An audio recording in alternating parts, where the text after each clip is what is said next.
నమస్కారం. ఈరోజు మనం పశ్చిమ బెంగాల్లో ఎంబీబీఎస్ అడ్మిషన్ల గురించి మాట్లాడుకుందాం. ముఖ్యంగా 2025లో నీట్ యూజీ స్కోర్ ఆధారంగా ఎలా అడ్మిషన్లు జరుగుతాయనే చూద్దాం. అవును, పశ్చిమ బెంగాల్ టార్గెట్ చేస్తున్న స్టూడెంట్స్కి ఇది చాలా ముఖ్యమైన సమాచారం. అర్హత ప్రమాణాలు, కాలేజీలు, ఫీజులు, ఇలా అన్ని వివరాలు చూద్దాం. సరే, ముందుగా బేసిక్స్తో స్టార్ట్ చేద్దాం. ఎంబీబీఎస్ చెయ్యాలంటే నీట్ యూజీ 2025 కంపల్సరీ కదా? ఖచ్చితంగా. నీట్లో క్వాలిఫై అవ్వడం అనేది మొదటి మెట్టు. అది లేకుండా అస్సలు కుదరదు. మరి వయస్సు, చదువు పరంగా ఏమైనా రూల్స్ ఉన్నాయా? ఉన్నాయి. డిసెంబర్ 31, 2025 నాటికి కనీసం 17 ఏళ్లు నిండి ఉండాలి. ఇంకా 10+2 పాస్ అయి ఉండాలి. ఫిజిక్స్, కెమిస్ట్రీ, బయాలజీ లేదా బయోటెక్నాలజీ, ఇంకా ఇంగ్లీష్ సబ్జెక్టులతో. మార్కుల శాతం ఎంతుండాలి కేటగిరీల వారీగా? జనరల్ కేటగిరీ వాళ్లకి 50% మార్కులు కావాలి. అదే జనరల్లో పీడబ్ల్యూడీ అయితే 45%. ఇక రిజర్వ్డ్ కేటగిరీలు వాళ్లకి, అంటే ఎస్సీ, ఎస్టీ, ఓబీసీ, ఇంకా వాళ్లల్లో పీడబ్ల్యూడీ వాళ్లకి 40% మార్కులు వస్తే సరిపోతుంది. మెడికల్ ఫిట్నెస్ సర్టిఫికెట్ కూడా కంపల్సరీ.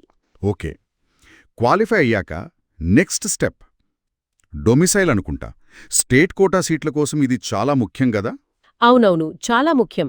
ఎందుకంటే 85% సీట్లు స్టేట్ కోటా కిందకే వస్తాయి, ప్రభుత్వ, ప్రైవేట్ రెండిట్లోనూ. దీనికి పశ్చిమ బెంగాల్ డొమిసైల్ సర్టిఫికేట్ ఉండాలి. అది ఎక్కడ తీసుకోవాలి? ఏమైనా ఫార్మాట్స్ ఉన్నాయా? ఉన్నాయి. wbmcc.nic.in వెబ్సైట్ లేదా ఈ డిస్ట్రిక్ట్ పోర్టల్ నుంచి తీసుకోవచ్చు. ప్రొఫార్మా A1, A2 లేదా B అని ఉంటాయి. ఎవరు ఏది వాడాలి అనేది వాళ్ల నివాసం, 10+2 ఎక్కడ చదివారు అనే దానిమీద ఆధారపడి ఉంటుంది. అంటే ప్రొఫార్మా బి వాడితే పేరెంట్స్ ప్రూఫ్స్ కావాలంటారా? అవును, ప్రొఫార్మా బి కానీ ఈ డిస్ట్రిక్ట్ సర్టిఫికేట్ కానీ ఇస్తే పేరెంట్స్ బెంగాల్లోనే ఉంటున్నారని చూపించడానికి వాళ్ల ఓటర్ కార్డ్, ఆధార్, పాస్పోర్ట్ లాంటివి ఏవైనా 2 ఇవ్వాలి. ఒకవేళ డొమిసైల్ లేకపోతే వాళ్ల పరిస్థితేంటి? డొమిసైల్ లేనివాళ్లు ప్రభుత్వ సీట్లకు అర్హులు కారు. కానీ ఇక్కడే ఒక విషయముంది. పశ్చిమ బెంగాల్ ఒక ఓపెన్ స్టేట్. ఓపెన్ స్టేట్ అంటే బయట వాళ్లకు కూడా ఛాన్స్ ఉంటుందా? అవును, డొమిసైల్ లేనివాళ్లు ప్రైవేట్ కాలేజీల్లో ఉండే మేనేజ్మెంట్ కోటా సీట్లకు అప్లై చేయొచ్చు. దీనికి ఏ రాష్ట్రం వాళ్లైనా అర్హులే. కేవలం నీట్ ర్యాంక్ ఆధారంగా ఇస్తారు, రిజర్వేషన్లు ఉండవు. ఓ, ఇది మంచి విషయమే. అంటే ఆంధ్రప్రదేశ్, తెలంగాణ విద్యార్థులు కూడా ఇక్కడ మేనేజ్మెంట్ కోటా ట్రై చేయొచ్చనమాట. మరి రిజర్వేషన్లు కావాలంటే? ఎస్సీ, ఎస్టీ, ఓబీసీ రిజర్వేషన్లు కావాలంటే మాత్రం ఆ కుల ధృవీకరణ పత్రాలు ఖచ్చితంగా పశ్చిమ బెంగాల్ ప్రభుత్వం ఇచ్చినవై ఉండాలి, వేరే రాష్ట్రాలవి చెల్లవు. ఈడబ్ల్యూఎస్ సర్టిఫికెట్ కూడా ఆ సంవత్సరానికి వ్యాలిడ్ అయి ఉండాలి. ఉదాహరణకి 2024కి అయితే ఏప్రిల్ 1, 2024 తర్వాత ఇచ్చిందై ఉండాలి. సరే, ఇప్పుడు సీట్ల విభజన చూద్దాం. 85% స్టేట్ కోటా అన్నారు, మిగతా 15%? ఆ 15% ఆల్ ఇండియా కోటా ఏఐక్యూ కిందకొస్తాయి. దీని కౌన్సిలింగ్ కేంద్ర ప్రభుత్వం అంటే ఎంసీసీ చూసుకుంటుంది. ఇక ప్రైవేట్ కాలేజీల్లో స్టేట్ కోటాతో పాటు మేనేజ్మెంట్ కోటా, ఎన్ఆర్ఐ కోటా సీట్లు కూడా ఉంటాయి.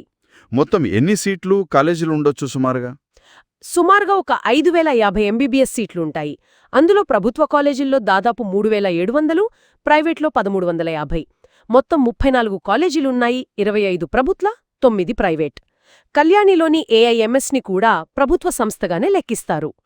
టాప్ గవర్నమెంట్ కాలేజీలేవి? కోల్కతాలో చాలా ఉన్నాయి. Medical college Kolkata, IPGMER, NRS medical college, R G Kar medical college, Calcutta national medical college, ఇవన్నీ చాలా పాపులర్.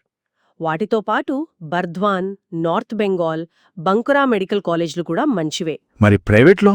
ప్రైవేట్లో చూస్తే జాదవ్పూర్లోని కేపీసీ మెడికల్ కాలేజ్, దుర్గాపూర్లోని ఐక్యూ సిటీ, హల్దియాలోని ఐకేర్, కోల్కతాలోని జగన్నాథ్ గుప్తా ఇన్స్టిట్యూట్, దుర్గాపూర్లోని శ్రీ రామకృష్ణ ఇన్స్టిట్యూట్, ఇవి కొన్ని ముఖ్యమైనవి. ఓకే, ఇప్పుడు అడ్మిషన్ ప్రాసెస్ ఎలా ఉంటుందో చెప్పండి. స్టేట్ కోటా కౌన్సిలింగ్ డబ్ల్యూబీఎంసీసీ చూస్తుంది కదా? అవును, west Bengal medical counselling committee. Process step by step చూస్తే ముందుగా ఆన్లైన్లో రిజిస్టర్ అవ్వాలి. తర్వాత కౌన్సిలింగ్ ఫీజు కట్టాలి. ఇది నాన్ రిఫండబుల్.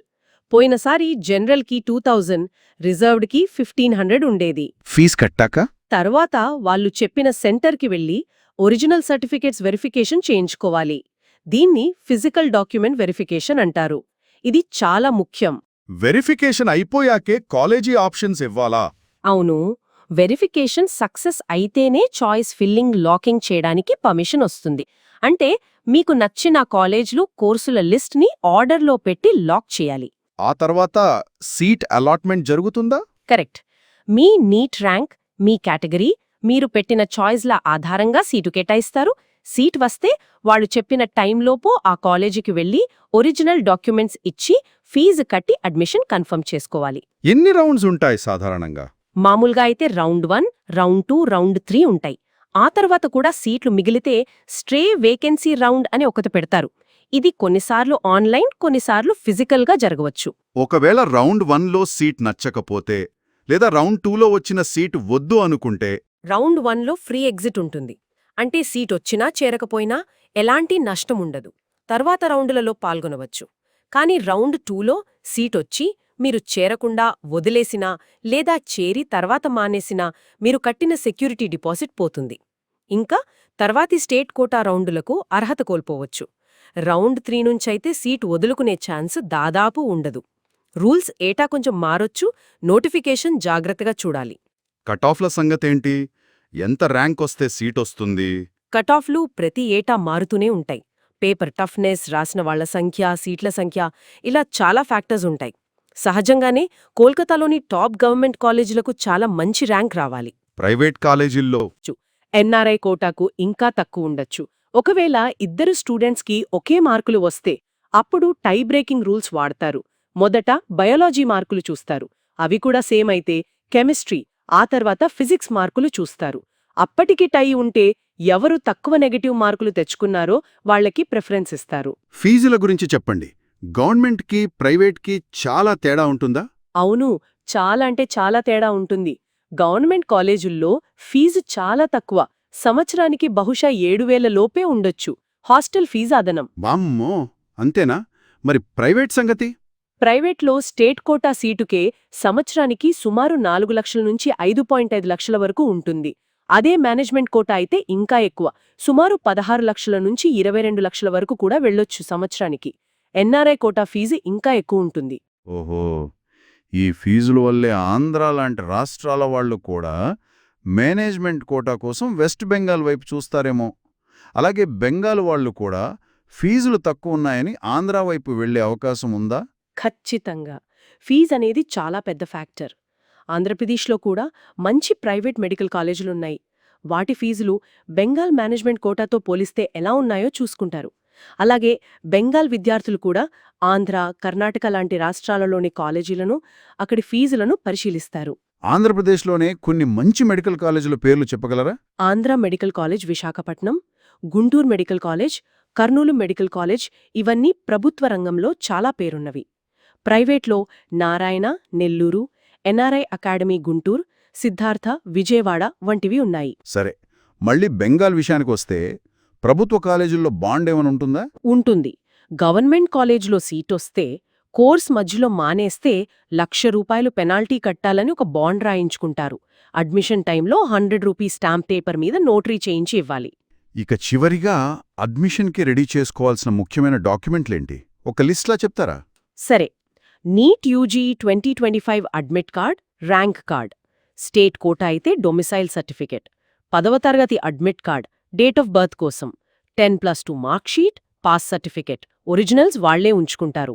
ఇంకా కేటగిరీ సర్టిఫికేట్లు SC, ST, OBC, EWS, PWD వర్తిస్తే, ఆధార్ లేదా ఓటర్ ఐడి లాంటిది, seat allotment letter, medical fitness certificate original, కొన్ని పాస్పోర్ట్ సైజ్ ఫోటోలు, ఫీజు కట్టిన రసీదు, గవర్నమెంట్ కాలేజ్ అయితే ఆ బాండ్ పేపర్. అంతేనా?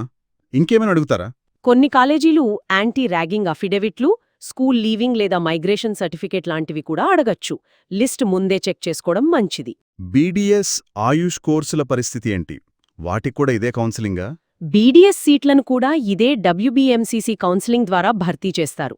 కానీ ఆయుష్ కోర్సులకు, అంటే BAMS, BHMS, BUMSలకు నీట్ స్కోర్ ఆధారంగానే వేరేగా కౌన్సిలింగ్ జరుగుతుంది. ఓకే, అంటే మొత్తంగా చూస్తే పశ్చిమ బెంగాల్లో MBBS సీట్ కావాలంటే మంచి నీట్ స్కోరు, పక్కా డాక్యుమెంట్లు, ముఖ్యంగా స్టేట్ కోటాకి డొమిసైలు, కౌన్సిలింగ్ ప్రాసెస్ మీద పూర్తి అవగాహన ఉండాలి. అవును, అంతే. అందరూ ఎప్పటికప్పుడు wbmcc.nic.in వెబ్సైట్ ఫాలో అవుతూ ఉండాలి. 2025కి సంబంధించిన ఖచ్చితమైన డేట్స్, ఫీజులు, రూల్స్ అన్నీ అక్కడే వస్తాయి. డాక్యుమెంట్లు ముందుగానే రెడీ చేసుకుంటే టెన్షన్ ఉండదు. చాలా వివరంగా చెప్పారు. ముగించే ముందు వినేవాళ్ల కోసం ఒక ఆలోచన వదులుదాం. పశ్చిమ బెంగాల్లో కొత్తగా కొన్ని ప్రభుత్వ, ప్రైవేట్ మెడికల్ కాలేజీలు వస్తున్నాయని వార్తలున్నాయి కదా. అవి నిజంగా అందుబాటులోకి వస్తే, సీట్ల సంఖ్య పెరిగితే అది 2025-2026 కటాఫ్లపై ఎలాంటి ప్రభావం చూపిస్తోంది? పోటీ తగ్గుతుందా లేక ఇంకా పెరుగుతుందా? ఇది ఆలోచించాల్సిన విషయం.